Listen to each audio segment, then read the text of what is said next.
Okay, I think we are now live. Yes, we are. We are now live on YouTube. Hello, YouTube. Beautiful. Good afternoon. Welcome to Tevec's Turkish tea. Thank you so much. I'm going to go like this too. So I do have my tea. And thank you for having me for this afternoon. You're welcome. So I would, in case you don't know who this beautiful lady is, her name is Rabia. She currently lives in Virginia Beach, USA. And I would say she's a Turkish folk dance pro. She has the knowledge. Anything about 9/8 you want to know, she's your lady. She can articulate it very well. And I just want to say welcome to Rabia. Oh Yay! my, that's such a wonderful introduction. I mean, I'm flattered, definitely flattered in being able to talk to you, first of all, and have a tea, although that I'm in Virginia Beach in US, and here you are in London, and thanks to technology, and I'm grateful of this platform, so we can literally have wonderful, conversation and have our tea. I am actually in my dining room, but I wanted to have the feeling of beautiful coastal line of Turkey. So I had chosen this background, and I want to give that impression to people that were watching us that they feel like they're in Antalya. Okay. Hopefully that, that although that we might not be able to travel just yet, but that doesn't mean that we can't have that feeling. So, Exactly. If we can't go yeah, to Antalya in Turkey, we bring Antalya Turkey to us. exactly. Yes. And I feel that beautiful sea breeze. And the happy, yes. So let's Thank you get so to it. much, Julie. You're Yes. welcome. Absolute pleasure to have you here with us today. Um, so for people who don't know you, tell us a little bit about your dance background. Absolutely. Absolutely. So, people that who doesn't know me very well, I grew up in Denizli, Chivru. It's a small town. It's literally have like 11,000 people in that town, and it is located in Aegean region of Turkey, where 9/8 dances are very, very, very prominent, and the Zeybeks are very prominent, as well as 9/8 Romani is very prominent dances. And I grew up, obviously, it's a social dancing, and anyone that who lived in Turkey will relate to that. That we really admire and take pride on our ceremonies and gatherings, and also I had a luxury of my mom that who occasionally that played dumbek, which is hand drum. It's what we call as um, it is it's a hand drum and a frame drum. And when she would play, it's only woman gatherings. And then my youngest sister Aisha, she lives in Istanbul, Turkey. You met them actually. You met I Aisha and my older sister that who lives in Ankara right now, in Seville, both of them. So we kind of like grow up in that environment. When you do that, it gives you a luxury of. I mean, you don't think that's a luxury, but right now when I look back, I'm so glad that I had become a part of a social tradition and experience that tradition in my it's my ancestors. It's what it is, that we really do get together and bring happiness and joy and compassion and love with dance, and everyone just be with it, and that was just like growing up tiny, like from 3 till 7. And when I started elementary, I've just did Turkish folk dances, and I was in the Turkish folk dance assembly. And my sister Aisha was in there too, and she had danced with me, and I played darbuka as well. Oh, And yeah, I played darbuka as well, and I love playing spoons, for example, and most of the time, that's one of those things that I love the musical instrument, like dancing and playing the musical instrument. It's just it's I don't know, but it connects with me a lot. And then I just continue throughout my nursing school and throughout my formal education, which was the Anadolu University, and I have a physical education and dance degree on there too. And I had great teachers. One of my first teacher was obviously my family, because of all that wonderful experience. And although you don't realize that that's what it is, and just did a lot of I'm Turkish folk dancer, so I did a lot of Turkish folk dance, and I perform in when I located to United States, and I immigrated to Alaska, Anchorage, Alaska, and that's where I would say that's my second home for Anchorage, Alaska, because quite a few years that I've spent in Anchorage, Alaska, and I just missed so much of Turkish dance and Turkish folklore, and then idea of getting everybody together and being able to dance that nine-eight and being able to have that feeling, because when you experience in childhood that is so memorable to you, and that you remember, like this tea that we're drinking right now, you have no idea, guys, that this is almost like a piece of peace. It's a piece, and it's a memory that gives us a happiness, and that's a little bit of me, a little bit of my background, and I took it to professional level here as well, with performing and teaching Turkish Romani, especially 9/8 time signature dances, and I taught Turkish belly dance as well. And then for Turkish belly dance, I would say that my career in Turkish belly dance just started in Alaska, because I danced at Istanbul Cafe restaurant, which was 17 years ago. Wow. I know, it's like 17 years ago. Okay, no age is asked here, okay? Yeah, and that's me. That's kind of like a little bit of a recap, but I love and admire Turkish folkloric dances, and of course, dance in general. I just love dance in general. Absolutely. I love dance in general because it has a strong power on us to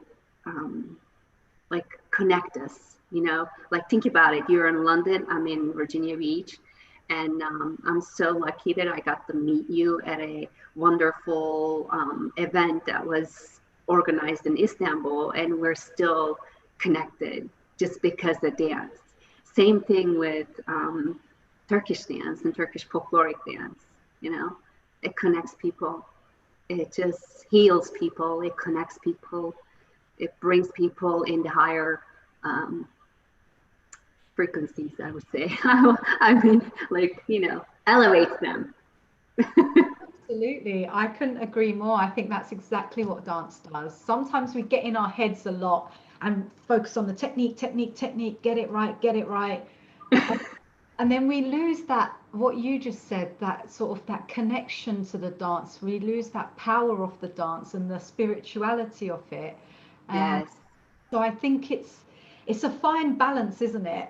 Yes, it definitely is. I have to I like to talk about the connection between how you can connect to the spirituality of the dance and also be able to have that technique. And that's what my main focus nowadays days as well. But when I look into 98 time signature dances and Turkish Romani or Karsilama or 98 time signature dance that's like, you know, from Denizli region, which I play. I mean, I dance a lot. It's Jamilam and the grounding purpose of those dances are it demonstrates that how you ground yourself, how you connect to the earth by like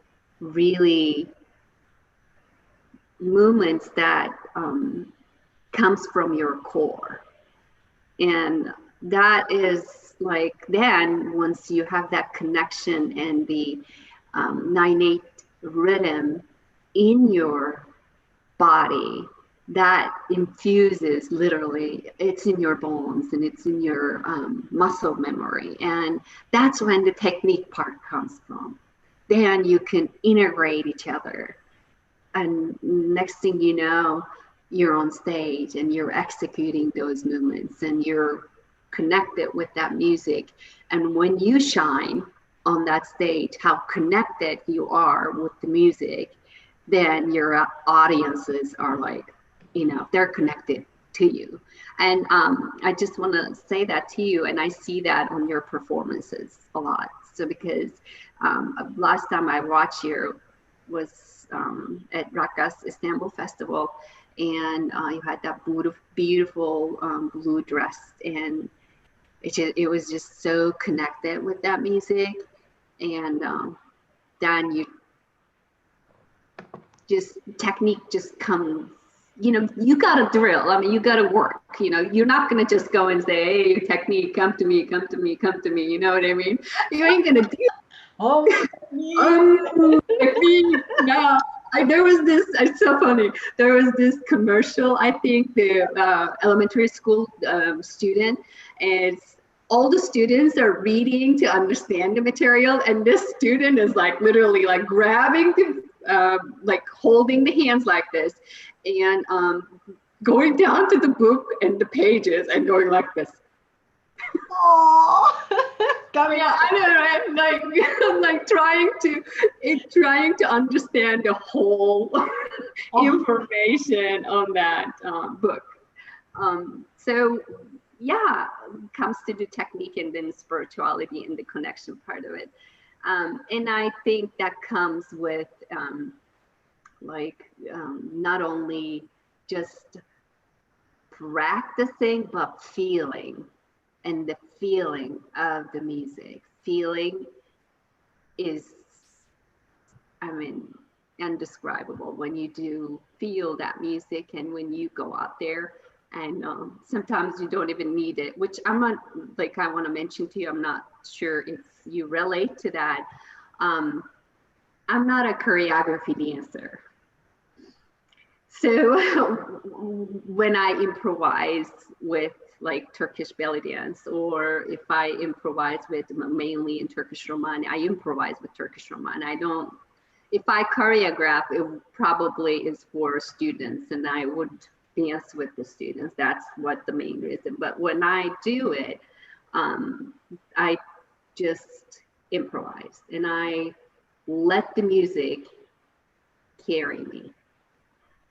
And that's the connection that I think that I'm wishing and hoping that every dancer will be able to establish and conquer. And, you know, I really do. I will love to see that.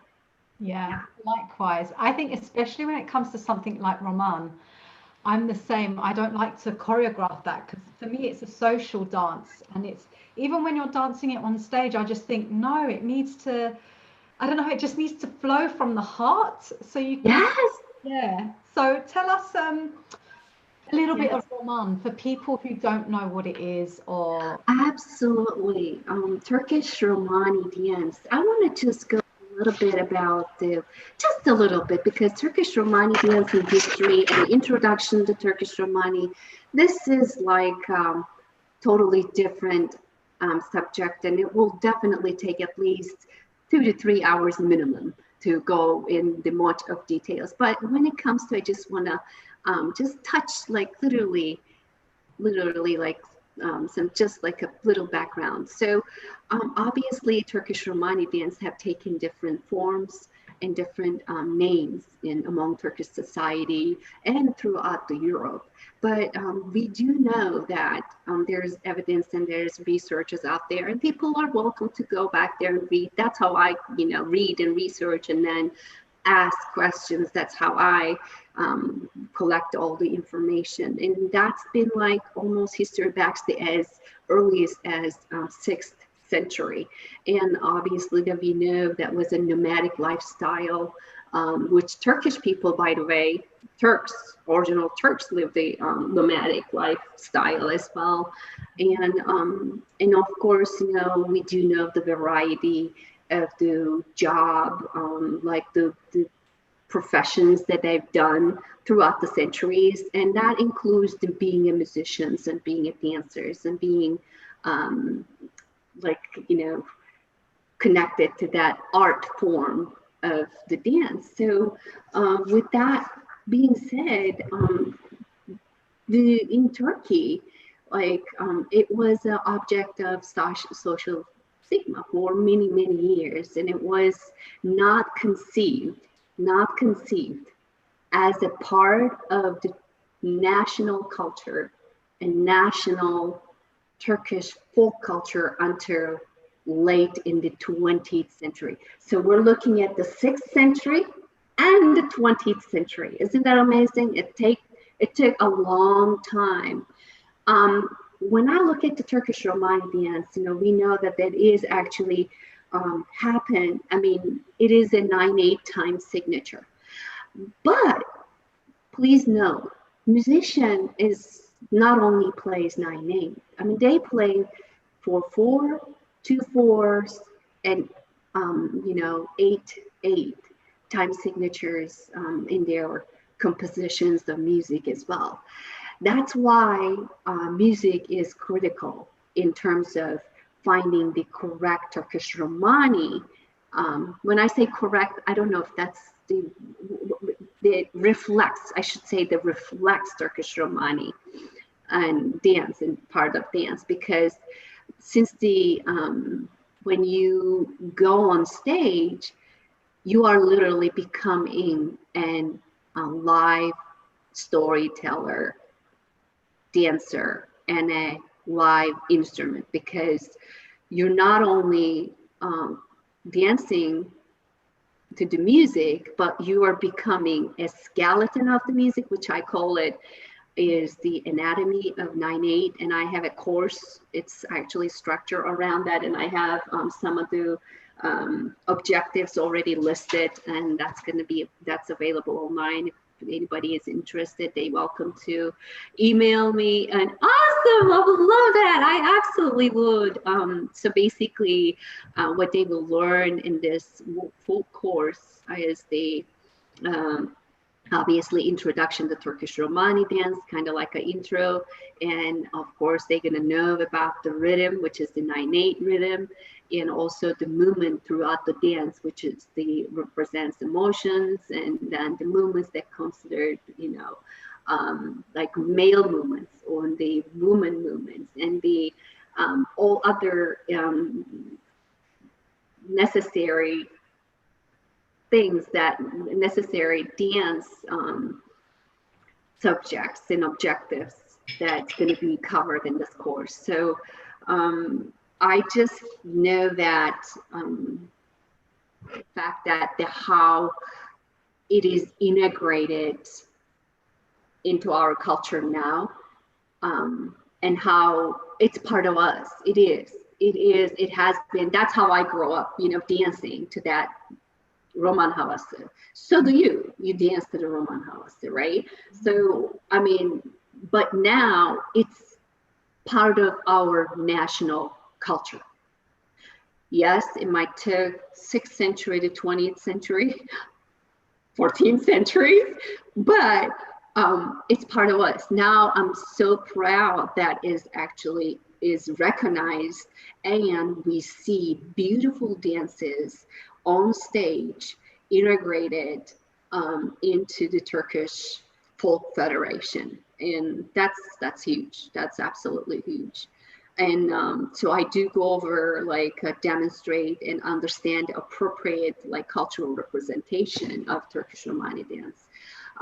What that means is like which I talked about earlier, as far as like improvising and being on stage. So there is a two different approach of Turkish Romani dance. So the one is like you go out the henna night and then you bust your belly and then throw that and then get that finger snap and all that, just be in it, and you just enjoy that flavor. They will learn that as well, because what I am doing is I'm what is it in the program, the Anatomy of 9/8. So basically I'm going through the Karsilama movements and then Turkish Romani dance movements. And then what is like, because now we know that Turkish Karsilama and some of the Turkish Romani steps are used commonly on the Turkish Romani dance performances, which is on stage when Turkish National Folk Federation represent them. So that's what the program is about, like separation and then how you integrate. And I do, like, for example, I'm just going to give you like hip and belly dominated movements are female movements. Okay. Female movements, and the belly and the food dominated movements are male movements. So we see, so that's why like some of the things I think it's really important to understand, because I want this dance to be known worldwide. That's my goal is, in Turkish Romani dance and Turkish dance will receive the recognition and respect from everyone in worldwide, and also, which means that brings the dance, like we were talking about the dance bringing people together, and the other goal of mine is to bring people together and use this dance as a bridge. So bridging Western and Eastern cultures. And here you go. You are not me. It's we. Oh. We dance this Turkish Romani dance. We dance it together. So, yeah. And I would love to, talk hours and hours about this. And if that's time comes, and if you want to touch up on it and say, hey, Rabia, let's do it another live and just talk about, of course we might have to take breaks, so but maybe we'll do dance presentation between. Amazing. yeah, definitely. So obviously I'm conscious of your time. I know you have to go off and teach and mark, but if in a nutshell, if you can, what would you say are the main differences between Karsilama and Roman havasi? Because they're both 9/8 time signatures, but they're very different. Metronome, yeah, very good. That's going to be in the courses as well, but very briefly, I just want to touch it up briefly. The structure of the music. So I see you have the music, you have the notes, that's the skeleton, okay? So the notes are played differently. So with the Karsilama at the end, it is 1, 2, 3. So, but with Romani, it is 1, 2, in like it's like it is not played fully, and that's the musician's representation of that music, Karsilama music. And also it is Karsilama like music played fast. Okay, it's a fast music, and you'll hear it at the end, and I will share some of the examples, like Kırklareli Karşılama, so you'll hear it from that. And although the Trakya Karşılaması is, you can hear it, but just to let you know, the Trakya Karşılaması has a slow section of the Karşılama music, and does have a bit of, it does have a Romani rhythm in it as well. So, but the plain, like plain Karşılama, and which is commonly used, it's Karşılama, Kırklareli Karşılaması. Giresun Karşılaması is another one. Oh, yeah. You can listen to the Giresun, it's a Black Sea region, yeah. And the Giresun Karşılaması is another one. And there is 9/8 time signature musics that are played around, obviously around Aegean region, and there are some in different parts of the Mediterranean region as well. So I think with the dance movement wise is the technique of the movements, the folkloric part of it. That's why I called it as an anatomy of Turkish 9/8. I didn't say it Turkish Romani or the Karsilama, or because I'm gonna go over what it is I'm literally going and dissecting like 9/8 movements and the time signature of the dance, how it actually, because you need to know the notes and how it played. For example, like for Turkish Romani, you have a slow roman, that way we call it ağır roman, yeah? Yes. Ağır roman. So ağır roman played, it's the metronome speed, and sometimes they played 1, 2, 3, 1, 2, 1, 2. See what I mean? So the accent starts in the beginning. Sometimes the accent is in the middle, how the note is played. Once you understand that, once you train it in your brain, and it comes to your muscle memory. Once it comes to your muscle memory, it literally infuses in your bones and sticks with you forever. Yeah. So that's like a brief, very brief explanation, what I could kind of put together today. And the stepwise, I just want to mention, like for Karsilama, we take forward step. With the Romani, we start with back step or side step. Well, what I call is a back line. With Karsilama, you go forward and back, forward and back. You okay? Yeah, I just choked on my tea, sorry. Go on, sorry. Yeah, so forward okay. And back. Yeah, you go and forward and back. With the Romani, your steps starts in the side, and it's very delicate. And you use, by the way, we say göbek atma. Göbek atma is not in Karsilama, for example. That's another difference. Karsilama is strictly is folk dance, where you literally like use your extremities, like your foot and your arms, and of course you have the feelings, and you do smile. When I was dancing Turkish folk, there's certain things you can't really like, there's certain things that you need to limit with your facial structures, as far as since you're dancing with more than one people, you have to have the same face. Yeah. You know what I mean? You understand what I mean, right? But with the uniform. Right. Yeah. Uniform. Yes, that's what I meant. Uniform. The same height, face, yep. expression. Yep. Structures and everything has to be uniform. Thank you. But with Romani, I can move my head like this. I can shrug my shoulders.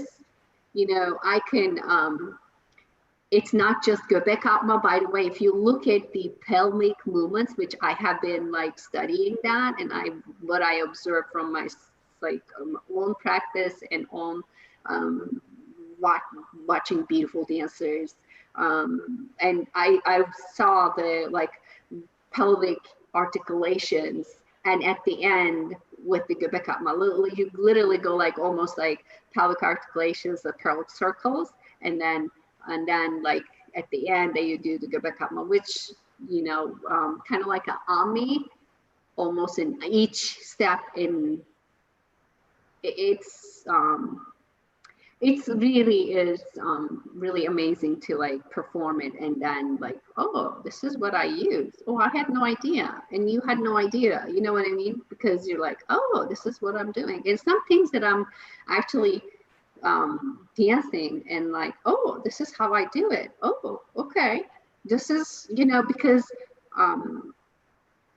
that's when you see the differences more dominantly, so that you're able to explain to people that who are really wanting to learn and understand the differences. Yeah, no, that's a really good brief explanation, because I know that, you know, we've only got so much time. Yeah, I have other students. I'm going to be grading their papers and such not, but I would love to talk to you for hours and hours. I really do, and I do hope that we get together and dance, and I really do wish to, like, you know, somehow give you a big giant hug in the next event. I don't know when, but I was like, air hug. Am I allowed to ask a very quick question? Yes. Because a lot of people maybe get confused over what Karsilama is. Yes. Maybe typically in America more so.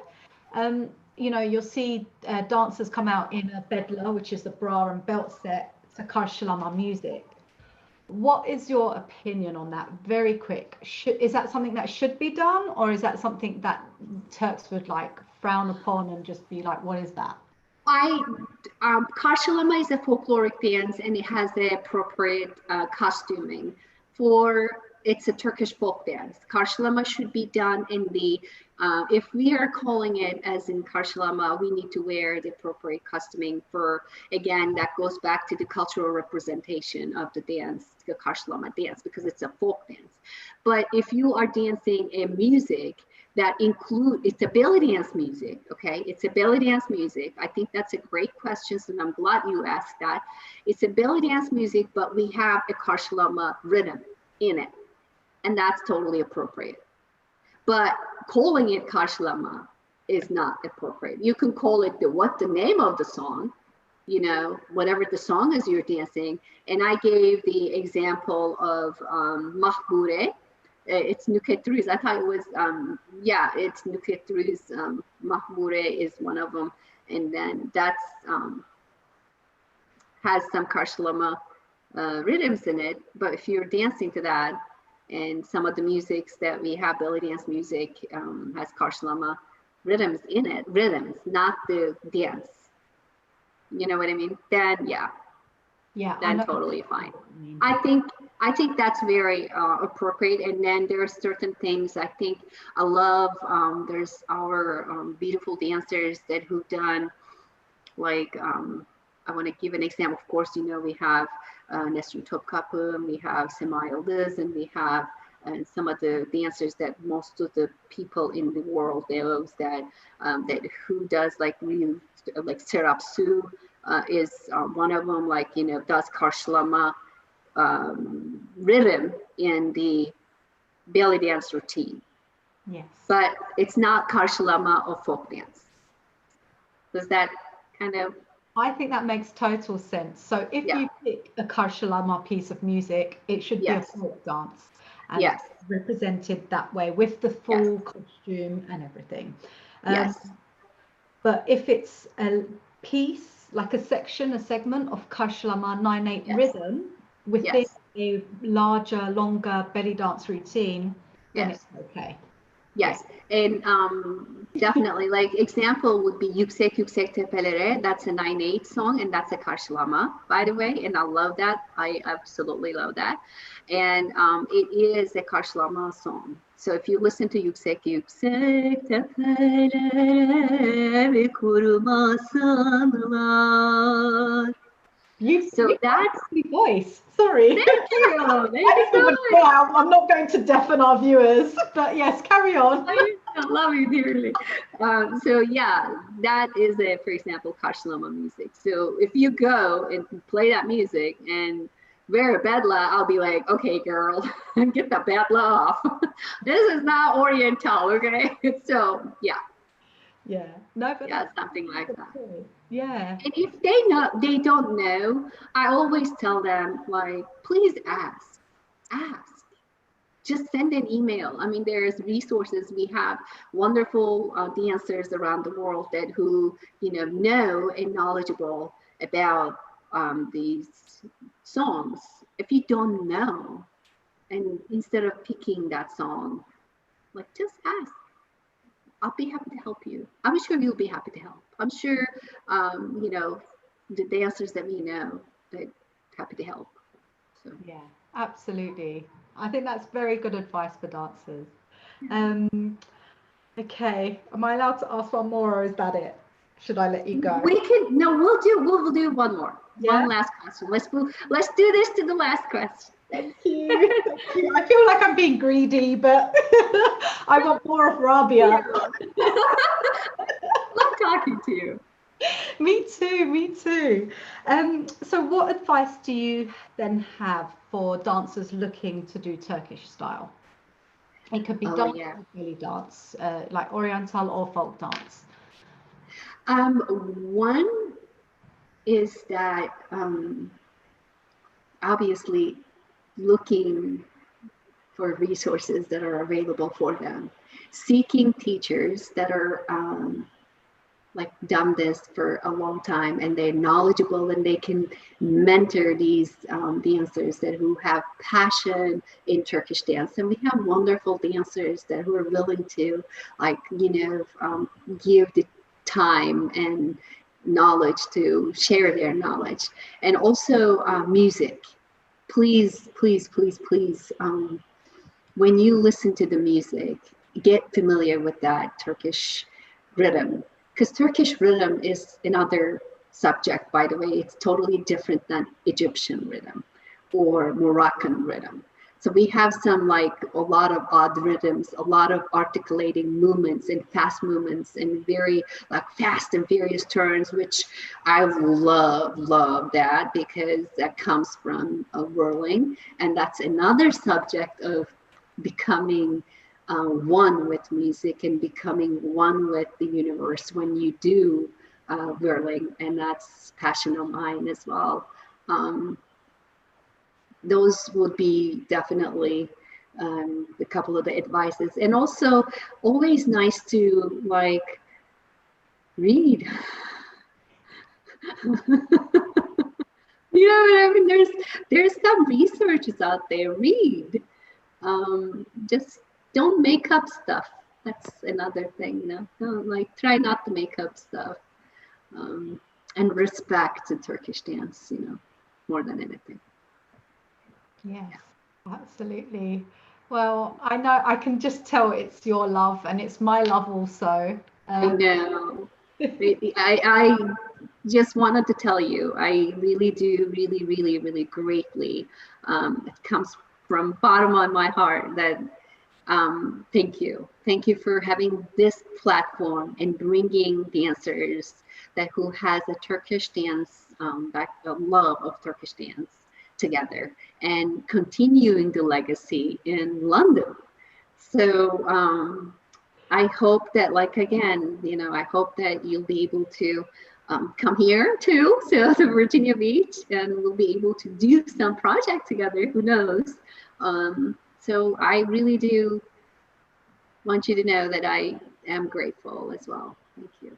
Oh, thank you so much, Rabia. I really look forward to the day to be coming and working with you. I would love that. Yeah, I really would. yeah, I just, oh, what do I say after that? I'm speechless. Well, let's then end it on that wonderful positive note. Everybody, you can follow Rabia. How would you like people to get in touch if they are interested in the program? I do have a Turkish Dance by Rabia Facebook page. And I do have a Turkish Rabia. My email address is rabiaturkishdance@gmail.com. And my website will be up pretty shortly, so that they can definitely follow me on that. I do have an Instagram, however, I use that Instagram kind of like both a little bit of everything that's on the Instagram account I have. But the dance related infos will be Turkish Dance by Rabia Facebook page. Yeah, And thank you again.